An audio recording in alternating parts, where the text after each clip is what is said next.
positibo pa rin si COMELEC Chairman George Garcia na hindi ito makaapekto sa resulta ng eleksyon. And to even influence the election and to even dictate na to condition the minds of the people, mind conditioning, na dapat ito ang tatanggapin o hindi tatanggapin na resulta ng ating halalan. Inuulit ko po, wala po mangyayaring dayaan dito sa ating halalan. Ginagarantiya po ninyong Commission Election, aayusin, magiging fair po tayo sa lahat. Hindi para po kami nagpapakahirap ng ganito, nagpapakapagod ng ganito, gumagastos ang gobyerno para lamang siguraduhin na maayos ang ating pong halalan. Samantala, sinabi naman ni NSC Strategic Communications Office Assistant Director General Jonathan Malaya na posibleng may mga kandidatong kinakausap ang China para siraan ang Pilipinas at ang mga kandidatong hayag sa kanilang posisyon kontra China.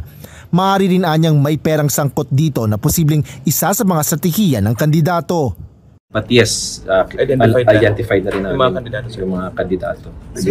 Sinisiraan nila. Well, unang-una, lumabas na naman sa hearing kanina. Senator Tolentino, isa sa mga sinisiraan because of his position on the Maritime Zones Law, yung mga ganon, na kasama siya dun sa mga binaba.